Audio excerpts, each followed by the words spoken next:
Live from New Delhi, you're watching DD India News, our India's voice to the world. I'm Abhishek Mahajan, coming up in the next hour. Amid resonating chants of Vande Mataram and Bharat Mata Ki Jai, PM Narendra Modi reaches Maldives on two-day state visit. Bilateral cooperation in defence, economic connectivity and infrastructure high on agenda.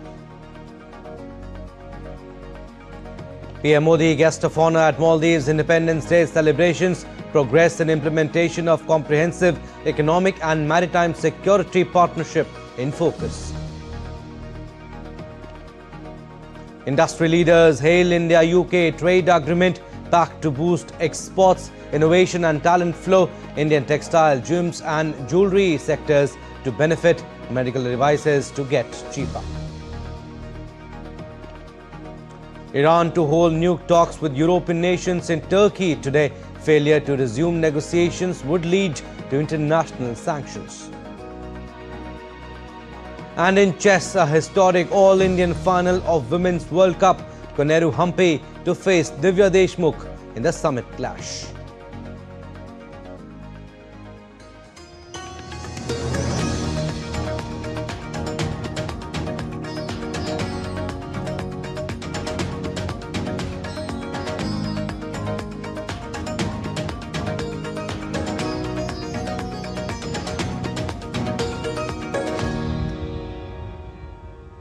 Prime Minister Narendra Modi is visiting Maldives following a landmark visit to the United Kingdom.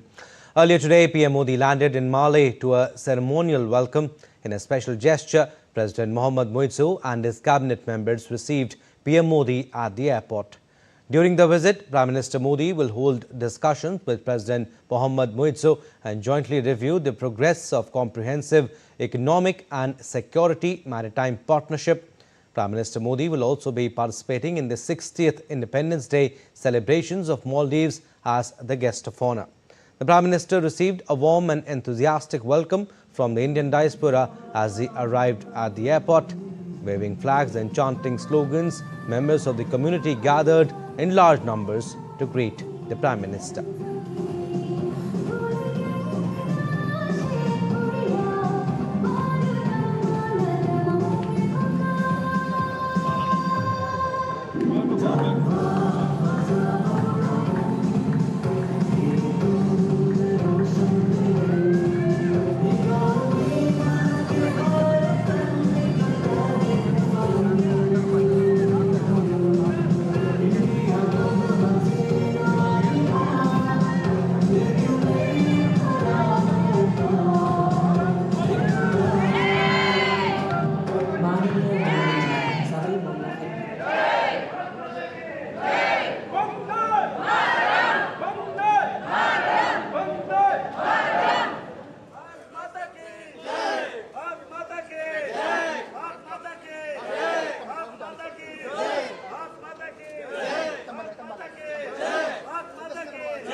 And upon his arrival in Malé, Prime Minister Modi said that he was deeply touched by the gesture of President Muizzu to come to the airport to welcome him. In a social media post, the Prime Minister expressed confidence that India-Maldives friendship will scale new heights of progress in the times to come.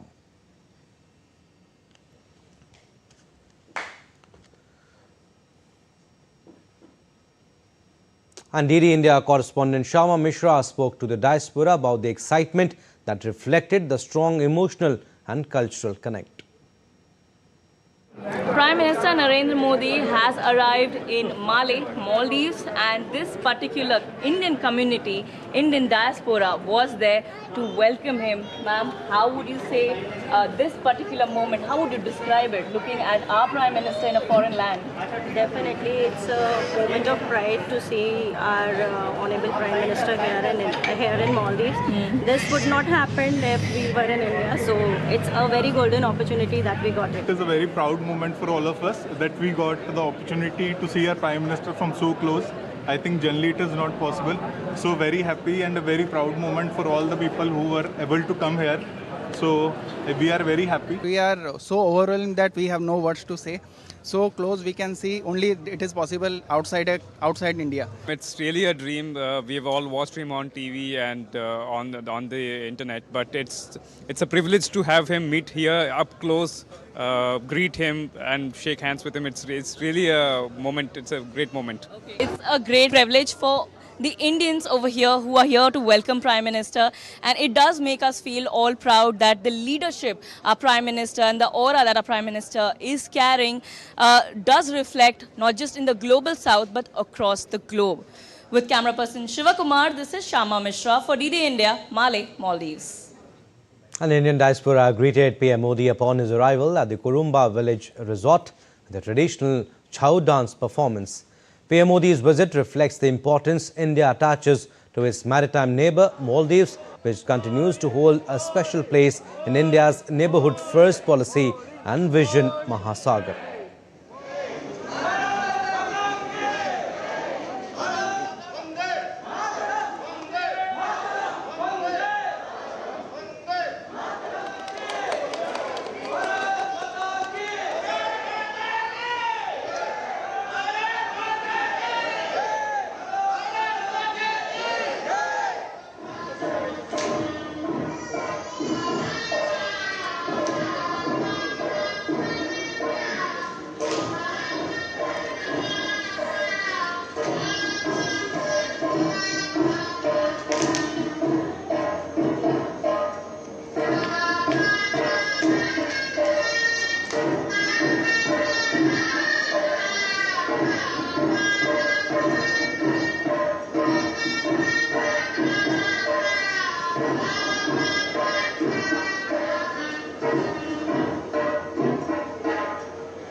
All right, for more insights and why this visit is significant, we are joined by Ambassador Pinak Ranjan Chakravarti, former Secretary MEA. Welcome, sir. Appreciate you giving us your precious time. First of all, how crucial is Prime Minister Narendra Modi's Maldives visit? Why it matters, and does it hold a deeper significance as it coincides with their 60th anniversary of Maldivian independence? Well, certainly it does, because Prime Minister is the chief guest for their celebrations. Like we have a chief guest for our Republic Day parade. This is somewhat similar to that, although theirs is the Independence Day. Maldives is a very important player in the Indian Ocean region, apart from being a maritime neighbor, and the archipelago to which Maldives belong is shared by India in the sense that Lakshadweep Islands, which are part of India, are part of the same, geographically, part of the same archipelago to which Maldives belong. Moreover, Maldives sits in a very crucial maritime zone, which sees the sea lines of communication passing through it. Over 60% of world's trade goes through it. So there are so many aspects to the relationship that it's very important for us, and for our neighborhood policy as well. And and Prime Minister's visit is certainly a signal that these ties are going to be further strengthened after the somewhat difficult, political situation that Maldives faced. But that was more internal politics. Right. So India and Maldives have somehow got over that phase and are now again back to normal. Ambassador, talking about the timing also, what does PM Modi's visit to Maldives signal at this juncture? And like you said, how crucial is Maldives in India's Indo-Pacific calculus now? Well, as I said, Maldives is a very geographically very important player. Not player, but at least it has a geographical importance in the Indian Ocean region. And we have historical ties with Maldives. It's nothing new. We have, relationship that goes back over time and history. And we also have established a very strong, credentials for being, a development partner and for, coming to the aid of Maldives during disasters, helping them when there was no water in Maldives, or if there was a military issue, then also we came to the help of Maldives. So there is a long history of India, helping Maldives in many ways. And Maldives is also dependent. It's an interdependence, basically. And Maldives, Indian tourists flock to the Maldives and contribute a lot to their economy. Maldives is basically based on their economy is based on tourism, and Indian tourists contribute a lot. So I think these are the connectivities that have tied us to each other. And I think the realization that this is a very important relationship has obviously dawned on the Maldivian, the political leadership at the moment, which had, by the way, campaigned on a very negative platform of India out at one time.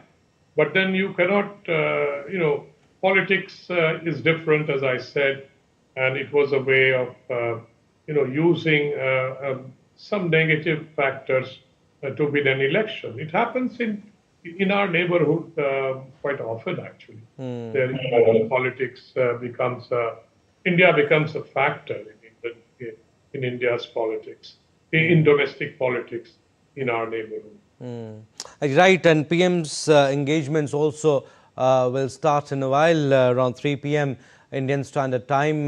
We'll get you the updates on that. But Ambassador, what concrete outcomes should we expect in defense cooperation, development, diplomacy, and also in infrastructure? Well, I think you can expect the whole range in almost all sectors. India has been contributing to infrastructure development. Maldives needs a lot of connectivity between its, for example, the different islands, for example. It needs airports in different islands, and we are building them. We have built housing, we have built schools. Indian development aid has helped in building all this infrastructure. And I think this will continue because India is interested in making sure that the people of Maldives get the facilities. Defense is an area because India has our relationship has a security dimension. And there is, in fact, let's face it, the reality competition with China as well. Because China is also looking for footholds in the Indian Ocean region because it wants to extend its influence. It is becoming a more global player, and a lot of Chinese trade also comes through the sea lines of communication. So China is interested in having, I suppose they would like to have a base in, kind of a military base in the Maldives, but they haven't yet succeeded because that would mean for the Maldives, a direct threat to India from Maldives. And that, I think, that red line Maldives has not yet crossed. But in terms of development and other factors, China is a player there as well. Ambassador, you mentioned Maldives very important for India strategically. Why is it important, if you could explain it to our viewers, politically, economically, and also from a security standpoint? Well, number one, it's in our neighborhood. That is the important point. India wants to develop relations with all neighbors. Sometimes there are ups and downs, as we have seen over a certain time in history. But that is our goal, and that is what we pursue all the time. How to develop relations with our neighbors. That's number one. Number two would be the geographical position of Maldives. As I said, it occupies a very crucial position and overlooks the sea lines of communication. This is a very important channel for trade and hence needs to be protected. Plus, we also have defense relationship with the Maldives. Their military people are trained in India.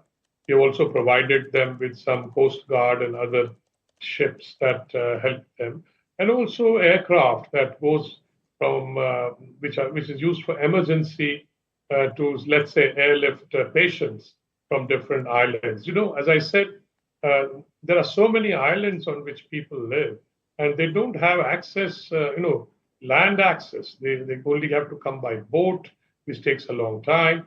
So the helicopter services that India has provided helps them a lot. And so these are the these are some of the things. There are very many other things, as I've mentioned, housing, bridges, and schools, etc., that we have built. And then, of course, tourism. Then there people come to India for medical treatment, which is, sophisticated medical treatment, which is not available in the Maldives. So these are the range of things that we provide. And this is done with the people of a country in mind. Governments change and politics changes, but the people-to-people relationship we have maintained in as far as we can. All right, just very briefly, Ambassador, before we leave you, how important is people-to-people contact, cultural exchange, and also, like you mentioned, tourism in strengthening the bilateral relationship between India and Maldives? Well, tourism is a very important factor. I don't have the numbers, but a lot of tourists visit Maldives, and this contributes a huge amount of money to the center, to the exchequer there. And so that is a very important part. And that's part of the people-to-people relationship. And there are other aspects that I've mentioned. There are business-to-business relationships. Then there are, the medical tourism that India provides to Maldivian patients who come for medical treatment. And there's Maldivian study in India, in colleges and universities. And then there is military relationship. So there's a whole range of relationships across the board.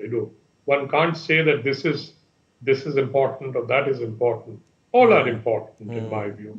And that is the template we have.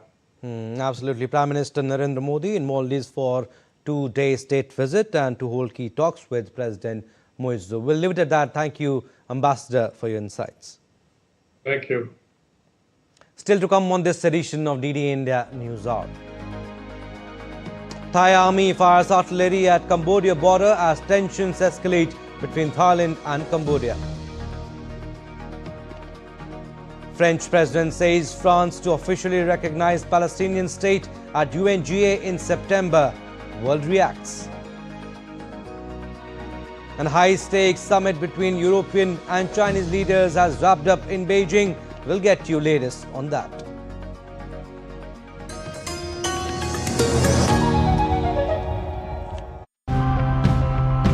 Let's meet people who are turning local challenges into creative opportunities and showing us that being resourceful isn't just smart, it might be the only way forward. Right now we have close to 150 species that we are growing, actively trying to find out places where we can plant.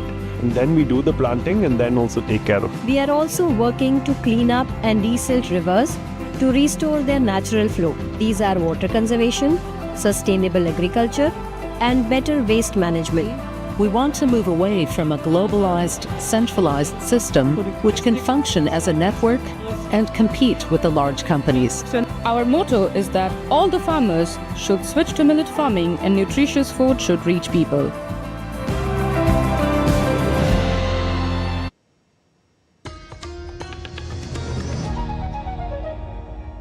Welcome back. You're watching DD India News Hour. I'm Abhishek Mahajan. Some more stories. As tensions escalate between Thailand and Cambodia, Thailand's military on Friday fired artillery towards Surin province, which borders Cambodia. Acting Thailand's Prime Minister Phumtham Vechawachai warned that exchanges could move towards war. He emphasized Thailand's commitment to peace but said the country had to respond to provocation in self-defense. So far, the conflict has killed at least 16 people in the clashes that have taken place in 12 locations. Thailand's army has released footage showing what it said were its drones dropping bombs on a Cambodian military arms depot near the two countries' border.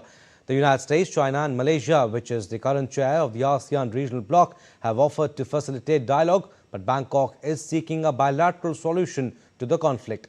Thai Foreign Ministry spokesperson said that Thailand has rejected mediation efforts from third countries to end the ongoing conflict, with Cambodia insisting that Phnom Penh cease attacks and resolve the situation only through bilateral talks.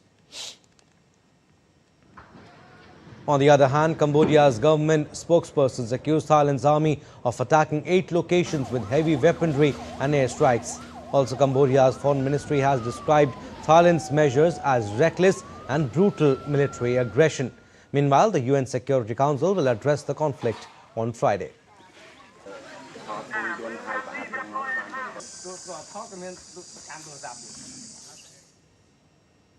And the Indian Embassy in Thailand issued a travel advisory urging Indian tourists to remain vigilant amid escalating tensions along the Thailand-Cambodia border.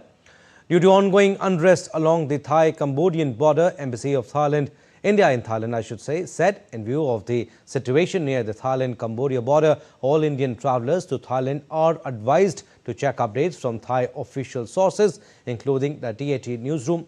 As per the Tourism Authority of Thailand, places mentioned in the following link are not recommended for travel, unquote. The Tourism Authority of Thailand has announced that several attractions across 7 provinces, Yubon, Ratchathani, Surin, Saisakat, Buriram, Sakeo, Chantaburi and Trat are currently not recommended for visiting. And French President Emmanuel Macron said on Thursday, France will recognize the Palestinian state in September at the United Nations General Assembly, adding that he hoped it would help bring peace to the region. Macron published a letter to Palestinian Authority President Mahmoud Abbas confirming France's intention to become the first major Western power to recognize a Palestinian state. France will become the first major Western country to recognize a Palestinian state, potentially giving greater momentum to a movement so far dominated by smaller nations that are generally more critical of Israel. Macron's announcement drew immediate anger from Israel, with Prime Minister Benjamin Netanyahu saying it rewards terror and poses an existential threat to Israel. And the US has meanwhile rejected France's move to recognize the state of Palestine. US Secretary of State Marco Rubio has condemned France's decision to officially recognize the state of Palestine.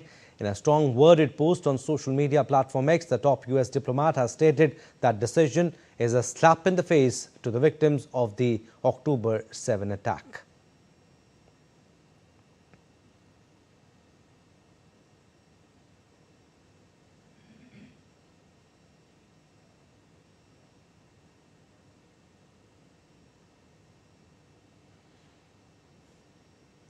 Moving on, a high-stakes summit between European and Chinese leaders has wrapped up in Beijing on Thursday, marking 5 decades of diplomatic ties. But tensions ran high as EU chief Ursula von der Leyen warned that China's close ties with Russia are now the determining factor in relations with the bloc. And to tell us if the meeting was able to do anything to repair relations or find any consensus, DW correspondent Emily Leshner joins us from Berlin. Good to have you, Emily. First, give us a little background. What was the meeting initially intended to be?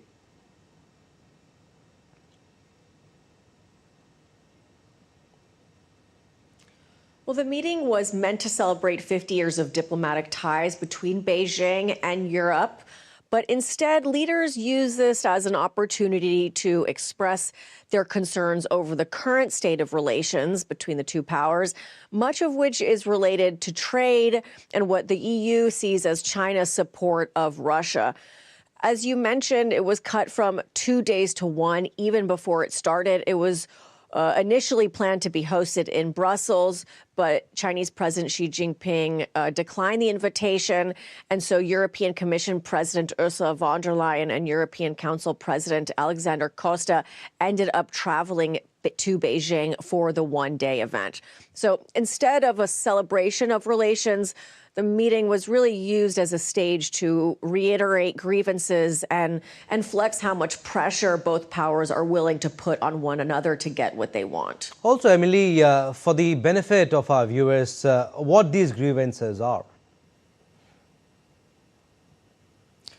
Well, European officials say that Chinese companies are benefiting from massive government subsidies. And because there's a sluggish demand for these goods locally, cheap Chinese goods like electric vehicles are being shipped to the EU instead. And it's flooding the market and making it hard for European companies to compete. Xi Jinping argues that Europe's economic challenges are self-inflicted, that they don't come from China. He urged the EU to keep its markets open to imports and investment and to exercise restraint when it came to applying what he calls restrictive trade measures. For example, like the 45% tariff on Chinese electric cars that Brussels imposed last year. Xi said that China wants to improve competitiveness, not decouple. Now, on the other hand, the European Union is urging Beijing to put an end to what it also calls unjustified and retaliatory trade measures on European exports and to lift export controls on rare earths. Now, in relation to Russia, European Council President Costa asked China to review its exports to Russia to avoid dual-use goods that they believe are being exploited for warfare. So that means arms that are being shipped under an identifier as commercial use, but are really being used in the military. Von der Leyen warned that China's relationship with Russia would influence future trade relations with Europe.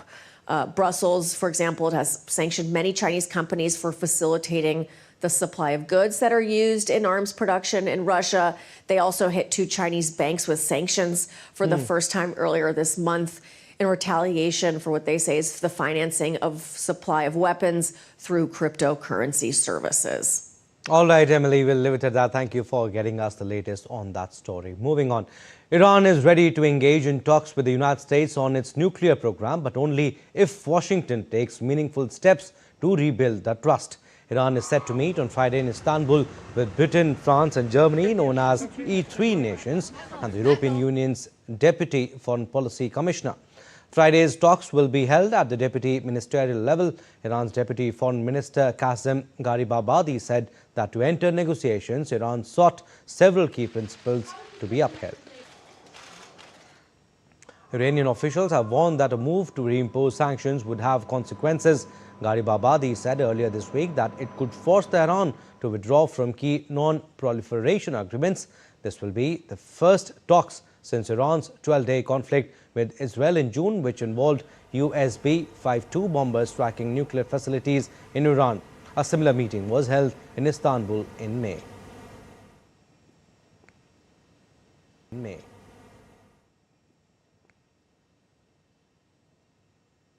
More updates from West Asia. Israel and the United States recalled their delegations from Gaza ceasefire talks from consultations on Thursday. U.S. Special Envoy Steve Witkoff blamed Hamas for failing to reach a deal. In a social media post, Witkoff said mediators had made a great effort, but Hamas does not appear to be coordinated or acting in good faith. He further added that U.S. will consider alternative options to bring the hostages home and try to create a more stable environment for the people of Gaza. Israeli Prime Minister Benjamin Netanyahu said his government was still seeking a ceasefire despite recalling its negotiators from Doha, accusing Hamas of blocking an agreement. And the withdrawal marked the latest setback in efforts to secure a deal that would bring a ceasefire to Gaza and secure the release of Israeli hostages held by Hamas. All right, still to come on this edition of DD India News Hour. Prime Minister Modi becomes the second longest consecutively serving Prime Minister in India's history, surpassing late Indira Gandhi's tenure by a day. And what's the latest on the ongoing monsoon session of the Parliament? Details after the break. And we'll also get you weather updates from across the globe.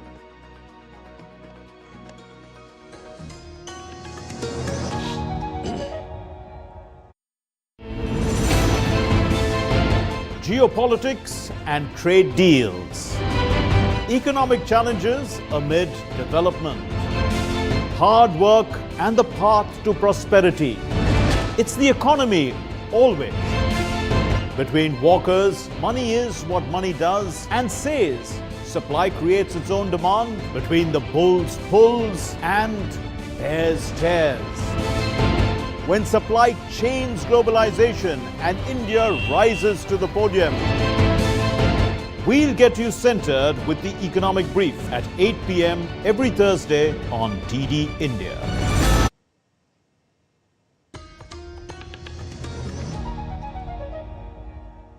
Welcome back. You're watching DD India News Hour. I'm Abhishek Mahajan. Recap of our top stories.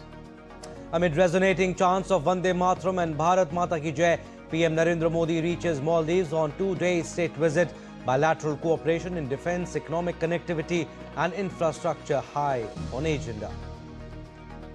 PM Modi guest of honour at Maldives Independence Day celebrations. Progress in implementation of comprehensive economic and maritime security partnership in focus.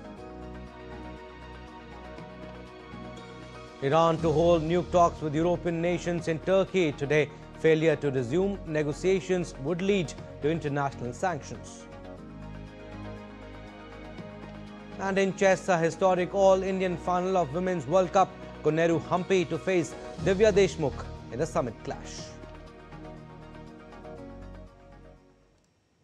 We'll go back to our top story. Prime Minister Modi is in Maldives after completing a landmark visit to the United Kingdom. Bilateral cooperation in defence, economic connectivity and infrastructure is high on agenda. Maldives is witnessing a landmark moment in its infrastructure journey. The Greater Malé Connectivity project being built by India's Afcons Infrastructure Limited is the largest ever infrastructure project in the island nation and a game changer for regional connectivity. Maldives is made up of more than 1,000 islands, but the main islands where the tourists are attracted is all near the Malé, which is the capital of the country. India, as we all know it, is a major part of the constructions and the projects that are going on and that have been completed in Malé.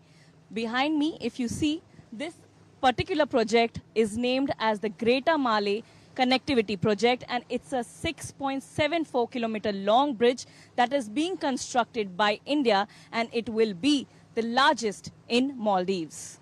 Let's go and see what's the speciality of this bridge.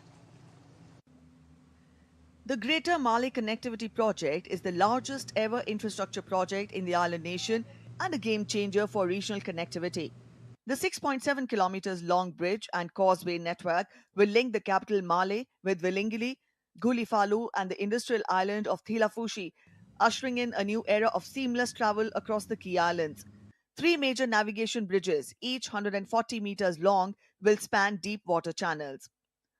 This bridge helps joining the Malé capital to Willingli, Willingli to Gulipalu, and Gulipalu to Thilapushi, Thilapushi the industrial hub. It benefits Maldives in better. The project also includes 1.41 kilometers of marine viaduct, 2.32 kilometers of shallow waters, and nearly 3 kilometers of at-grade roads. This project, we worked in deep waters, which are the maximum of about 55 meter depth, and we have done piling up to 122 meter long, and pile diameters of 2.6 meter diameter. And in the conditions, in rough weather conditions, we have completed the piling in this project. With segments weighing over 240 tons, the project is also leading the way in smart mobility, with signalized junctions and solar-powered lighting integrated into its design. Once the Greater Malé Connectivity Project is completed, it will transform daily life by making travel easier, trade smoother, and opportunities more accessible across islands. This bridge is not just concrete and steel, it's a symbol of India-Maldives friendship, a bridge of trust and progress and shared dreams. With camera person Aniket Dubey, this is Shama Mishra for DD India, Malé, Maldives. And the Maldives' stunning seaplane journeys are not just a mode of transport, they have become a key tourist attraction. And with Indian travellers now ranking as the third largest group of international visitors, demand for these aerial experiences is soaring. A bird's eye view of paradise. That's what thousands of tourists enjoy every day in the Maldives thanks to its iconic seaplane services. These flights connect resort islands across the archipelago and have become a signature port of the Maldivian travel experience. These islands are far from each other, and seaplane is the most convenient mode of connectivity which can drop the tourists at the doorstep of the resort. And it is the fastest medium. And as a seaplane industry, more than 40% of the traffic in Maldives, which is more than 2 million tourists, are annually carried by seaplane. And out of that, our Trans-Maldivian Airways is the largest, which carries about 35% of the total traffic, inbound traffic of Maldives to the various resorts. So it's a very, very huge role the seaplane industry is playing in Maldives. Indian tourists now make up the third largest group of international arrivals, many eager to capture the magic from the skies. Indian market is very important for Maldives, and India is among the top 3 arrival countries within Maldives. And it is, as affluence is growing in India, the share of tourists coming from India are also growing. And what we find is Indians generally are going to very high-end resorts. And the resorts have also changed in the last 10 years, that a lot of activities which interest Indians, like Indian food, etc., is now very freely available in resorts. So it's a welcome change, and Indians contribute a lot to tourism economy of Maldives. With growing demand, operators are expanding fleets and routes, making seaplanes a soaring success in the Maldives tourism story.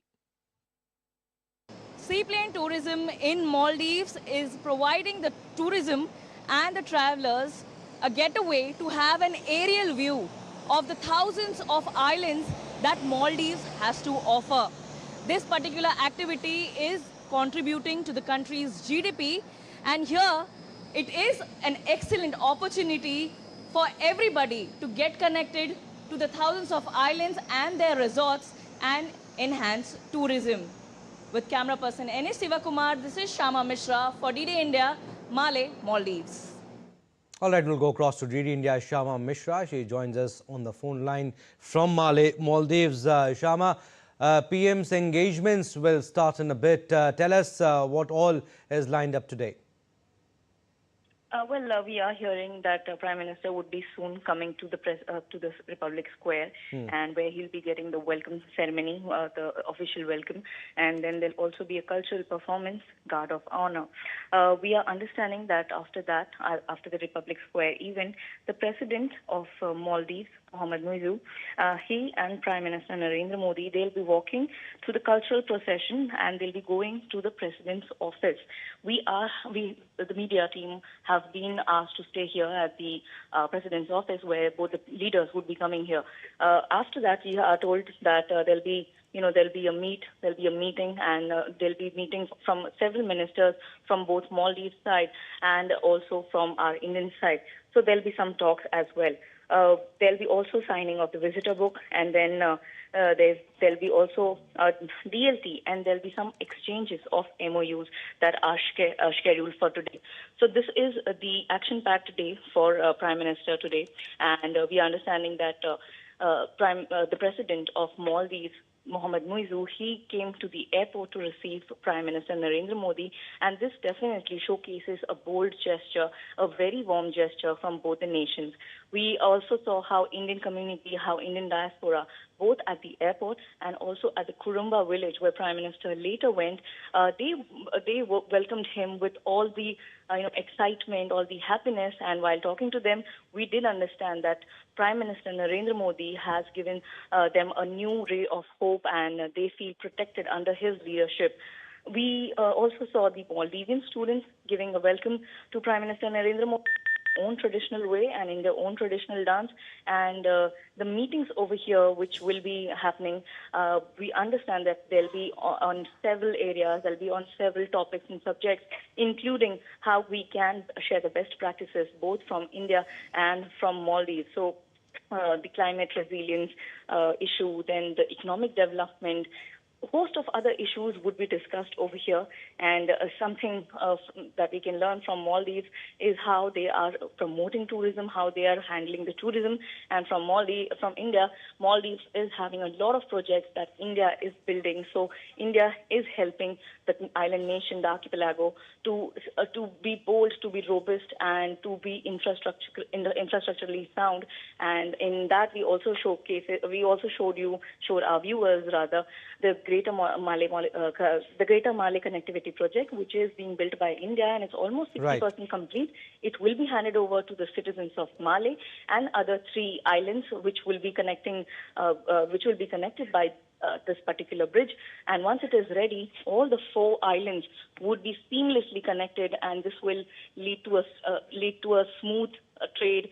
It will also lead to lesser travel time. It will also help the islands get better connectivity, get better access, and there'll be so much convenience. We are also understanding that India and the Indian infrastructure realtors, they are also constructing housing project over here, which will be later on given to the citizens of Malé, citizens of Maldives, and it is also enhancing the lives of Maldives. It is also enhancing the lives of the Maldivians. So we understand both the sides will be gaining from this particular visit, and it comes at a time when the entire world is really watching this visit. We understand that there's so much regional cooperation happening. India has always put this policy wherein the neighborhood comes first. So neighborhood first policy has always been our highlight, has always been on emphasis. And that is why we understand that Prime Minister Narendra Modi, this particular visit is a part of that.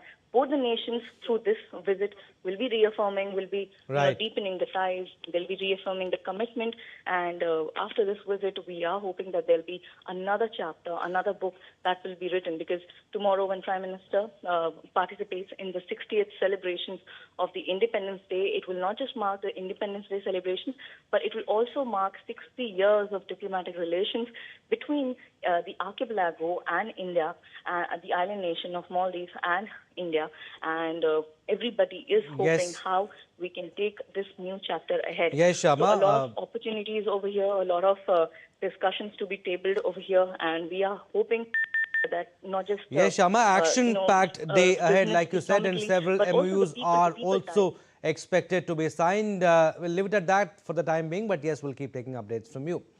Moving on, India and the United Kingdom signed a free trade agreement during PM Modi's UK visit, marking the UK's largest trade deal since its exit from the European Union in 2020. Industry leaders hailed the signing of the India-UK Free Trade Agreement as a transformative step in bilateral economic ties. India and the United Kingdom on Thursday signed the Comprehensive Economic and Trade Agreement. This historic accord ushers in a new era of strategic partnership, strengthening economic ties, streamlining trade processes, and unlocking expansive investment opportunities across sectors. Calling it a historic day in India-UK relations, PM Modi said that Indian textiles, footwear, gems and jewelry, seafood and engineering goods will get better marketing access in the United Kingdom. The processed food industry will also find new opportunities in the UK market. For his part, UK Prime Minister Keir Starmer said that the trade deal is the most significant agreement that the UK has made since leaving the European Union. He said that the deal will bring huge benefits to both countries. And the free trade agreement aims to boost trade, innovation and investment. Industry leaders view FTA as a crucial step in deepening cooperation in key areas.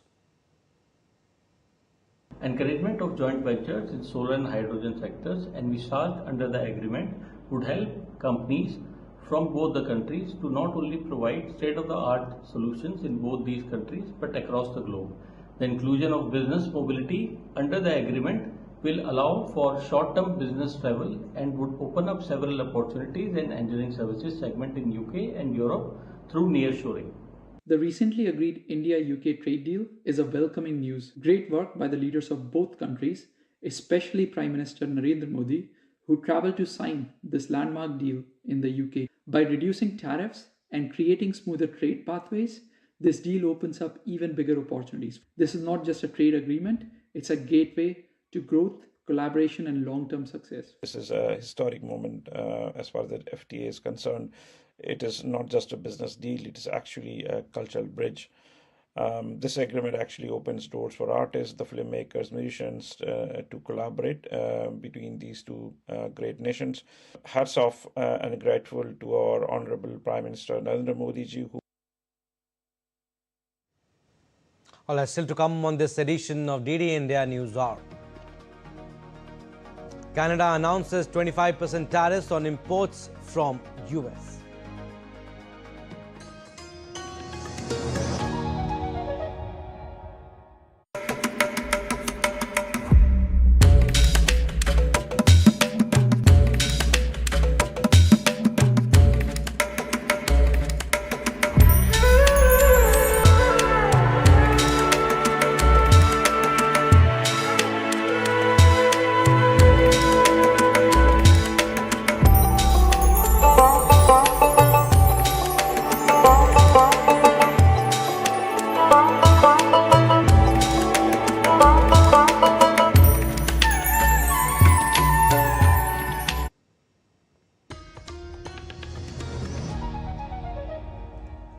Welcome back. You're watching DD India News Hour. I'm Abhishek Mahajan. Lok Sabha Speaker Om Birla convened an all-party meeting at 12:30 p.m. today. In his address, he asserted the importance of maintaining the Parliamentary Code of Conduct. Speaker Birla further emphasized the need for smooth functioning through active discussions, dialogue and a regular question hour.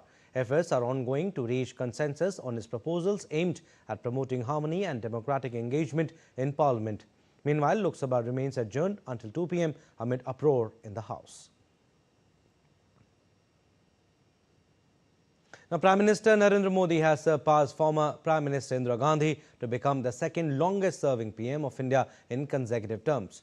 As PM, Modi marks 4,078 consecutive days in office on July 25th, 2025. He also holds several historic distinctions. PM Modi is the first and only Prime Minister born after independence, the longest serving non-Congress PM and the longest serving Prime Minister from a non-Hindi speaking state. As an elected head of a government in state and at the centre, Narendra Modi already enjoys the longest stint. He became Gujarat Chief Minister in 2001 and remained in the office before taking over as Prime Minister in 2014. Known for his grassroots connect and strong communication style, Modi served as Gujarat's Chief Minister for over a decade before leading the BJP to a historic national victory in 2014. Since then, he has positioned himself as a key global leader, projecting India as a confident, assertive voice on the world stage. And in a tragic incident, at least 4 children were killed and 17 others injured in western Indian state of Rajasthan after the roof of a school building collapsed on Friday. Dozens are still feared to be trapped under the rubble. Locals gathered around the site of the collapse as authorities used a crane to remove the debris. As per media reports, the students were attending classes in a government school in Jhalawad when the building collapsed. Taking to the social media X, Rajasthan Chief Minister Bhajan Lal Sharma has condoled the death of the students and instructed the concerned authorities to ensure proper treatment for the injured children. Prime Minister Modi expressed grief over the tragic incident. In a post on X, Prime Minister office wrote, and I quote, "The mishap at a school in Jhalawad, Rajasthan is tragic and deeply saddening. My thoughts are with the affected students and their families in this difficult hour. Praying for the speedy recovery of the injured. Authorities are providing all possible assistance to those affected." Unquote. Some economy-related stories now. According to HSBC, Flash India Composite PMI released by S&P Global, India's Manufacturing Purchasing Managers Index has reached 59.2 in July 2025, its highest level in nearly 17.5 years. This surge, up from 58.4 in June, signals robust growth in the manufacturing sector, driven by strong domestic and global demand. Composite PMI reached 60.7, the fastest upturn in over a year, driven by buoyant demand, technological investments and expanded capacities. International orders received by private sector firms in India rose sharply at the start of the second fiscal quarter. Indian companies remained optimistic about output growth over the next 12 months. There is a firm pickup in employment, especially in the service sector, suggesting healthy job creation accompanies the expansion of both India's manufacturing and service sectors. And India is witnessing a resurgence of its cooperative culture, with grassroots institutions emerging as powerful engines of socio-economic empowerment and inclusive growth. This transformation is part of a nationwide movement to revitalize the cooperative sector. So, boom and transformation of cooperatives in India. India has over 8.44 lakh cooperatives across 30 sectors, driving rural credit, employment and economic empowerment. The momentum of growth is visible even among children in Gujarat. The Bal Gopal Savings and Credit Cooperative Society is exclusively for children, and as of March 2024, 19,020 child members from 335 villages have saved 17.47 crore. Proposals for computerization of 73,492 primary agriculture credit societies have been sanctioned, and 59,920 PACs onboarded to a unified ERP platform as of July 22, 2025 for transforming cooperatives into efficient, digital and disaster-resilient institutions. 23,173 new multipurpose PACs, dairy and fishery cooperatives have been registered by July 22nd to deliver diverse rural services from one platform. On GEM, 667 cooperative societies have been registered as buyers, and 2,986 transactions have taken place by cooperative societies by March 31st, 2025, amounting to Rs 319.02 crore. Cooperatives in India are increasingly serving as local community hubs, offering a unified platform for financial services, educational development, welfare schemes, healthcare access and essential utilities, fostering inclusive development at the grassroots level. National Cooperative Exports Limit has onboarded 8,863 cooperatives, successfully exporting agricultural commodities valued at Rs 5,239.5 crore to 27 countries.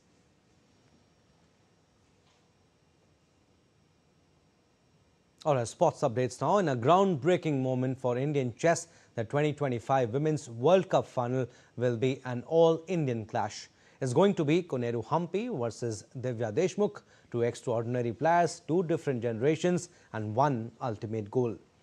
DD India's Narayan Singh brings more on this epic finals. When the winds of change starts blowing, they don't ask for permission. They just change the game. And right now, those winds are blowing straight from India, across the chessboard and across the world. Yes, you heard right. The final of the 2025 Women's Chess World Cup is going to be an all-Indian showdown between two of the country's finest chess minds, Koneru Humpy versus Divya Deshmukh. If you take a look at their journey in the semi-finals, both the Indians outfitted top Chinese opponents. Koneru Humpy defeated Li Tingji and Divya Deshmukh defeated Zhong Yi, who played the World Championship match just 2 months ago. What a power-packed performance by Team India on the global stage of world chess. Now first, let's talk about the new superstar on the block, that is Divya Deshmukh. At the age of just 19, she is already a World Cup finalist, and in her first ever World Cup appearance, she is the youngest finalist in the tournament history. The 15th seed who beat the best in the business. And now she is heading straight to the candidates tournament next year, a shot at the World Championship. And the Grandmaster title isn't so far. And then there is the Queen of Indian chess, Koneru Humpy, a mother, a warrior, a world rapid champion. She won her first world title just 2 years after becoming a mom. And in 2024, she did it again. What makes Humpy special? She has seen it all, done it all, and still plays like she's more hungry. That's the champion mentality. From sweeping team gold at the Olympiad to Gukesh becoming the world champion and now this final. It's safe to say that India is ruling the chess world like never before. Two legends, two generations, and one final. And that is Humpy versus Divya, a clash of experience and youth. And no matter who wins, the trophy is coming back to India. We might even see the 4 Indian women there, Vaishali, Harika, and these 2 finalists of the Chess World Cup. That's the depth of the Indian chess right now. From the young talents rising to the legends rewriting history. Indian chess is not just growing, it's dominating. Narayan Singh for DD India. Well, that's all we have in this edition of DD India News Hour, but do let us know your thoughts on the news of the day. For those on the go, you can get all the latest news and updates from India and across the world on DD India mobile app. The app is available on both Android and iOS. Scan the QR code on the screen to download now. And we'll be back with more news as it breaks here on DD India. I'm Abhishek Mahajan from all of us here in Delhi. Thanks for watching DD India News Hour.